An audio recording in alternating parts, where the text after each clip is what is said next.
বরিশালের উজিরপুরে এক মাদ্রাসার শিক্ষক ও মসজিদের ইমামকে বাড়ি থেকে ডেকে নিয়ে অপহরণ, মারধর এবং মুক্তিপণ দাবির অভিযোগ উঠেছে।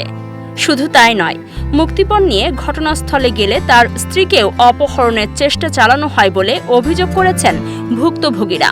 ঘটনাটি ঘটেছে উপজেলার বড়কোঠা ইউনিয়নের সাকরাল গ্রামে।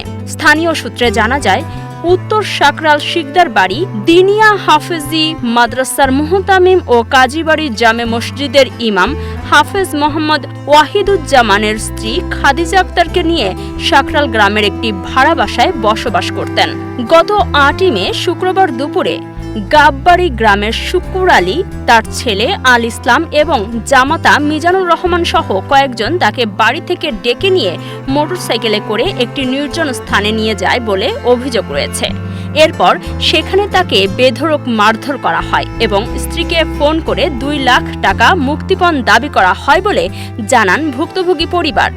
অভিযোগ রয়েছে, স্ত্রী খাদিজা আক্তার বাড়ির মালিক নাসিমা বেগমকে সঙ্গে নিয়ে স্বর্ণালঙ্কার সহ ঘটনাস্থলে গেলে তাকেও অপহরণের চেষ্টা চালানো হয়। খাদিজা আক্তারের ডাক চিৎকার শুনে স্থানীয় মুসল্লি ও এলাকাবাসী ছুটে এলে অভিযুক্তরা পালিয়ে যায়।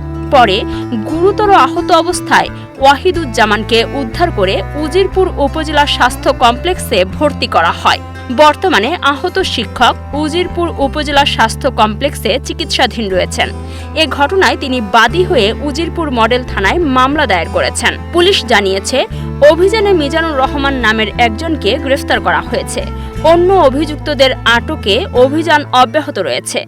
এ ঘটনায় এলাকায় চাঞ্চল্যের সৃষ্টি হয়েছে। স্থানীয়রা দ্রুত জড়িতদের গ্রেফতার ও দৃষ্টান্তমূলক শাস্তির দাবি জানিয়েছেন। উজিরপুরে একটা মাদ্রাসায় চাকরি করি সকালে, তো ওই জায়গায় আমার অনাকাঙ্ক্ষিত ভাবে ৩ জন লোক আইসা নামাজের আগাত মুহূর্তে আমার 2টা বাইক নিয়ে আইসা ধৈর্য তারপরে নিয়ে যাওয়ার পরে আমার কোনো কথা বলার সুযোগ না দিয়েই তারা এলোপাতারি লাঠি সুটা নিয়ে আমার উপরে হামলা করে এক পর্যায়ে তারা আমার ঘরের ভিতরে নিয়ে যায়। ঘরের ভিতরে নিয়ে তারপরেও তারা সবাই, তার বাসায় বাবা ছিল, তারপর ভাই ছিল, সবার সম্মুখে মারে অনেক লাঠি সুটা দিয়ে আমার মারপিট করে। তারপরে আমি বারে জিজ্ঞেস করি কিসের জন্য মারে, তোর কোনো অপরাধ নাই, তোর অপরাধী হইলো তুই মার খেবি, এরকম বললে তারপরে আমার মারছে। তারপরে আমার স্ত্রীদের ফোন দিয়ে বলে তোর স্বামীকে যদি ছাড়াইতে হয় 2 লাখ টাকা লাগবে, এরকম বললে অনেক হুমকি ধমকি দেওয়ার পরে তারপর আমার স্ত্রী এসে আমার ওই জায়গায় কিছু সংখ্যক লোক ছিল, এলাকার মানুষ ছিল, তাদেরকে নিয়ে এসে তারপরে আমার ওই জায়গা থেকে সবাই সামনে উদ্ধার করে, সবাইকে নিয়ে তারপর উদ্ধার করে। জি না, আমি বলছি যে জুমার নামাজটা আমি পড়ি, নামাজ পড়ার পরে তারপরে আপনার যদি কোনো কিছু হয়ে থাকে আমি আপনার সঙ্গে কথা বলবো না। নামাজের পরে আমি তো কোনো অপরাধ করি না, আমার তো কোনো অপরাধ নাই, তো আপনার সঙ্গে আমি নামাজের পরে ডিসকাস করবো না, কথাবার্তা বলবো না। তো এখন আমি যাই নামাজটা পড়ে, কই না তোর নামাজ পড়ানো লাগবে না, আল্লাহ আমার লাগবে না, এরকম বলে আমার জোরপূর্বক নিয়ে গেছে। মার্চে একজন ছিল মিজান, উনি আর যাইয়া ওনার শালক ছিল এবং ওনার ভাইরা ছিল, এই 3 জনে আমার 2টা বাইক নিয়ে উঠে নিয়ে গেছে।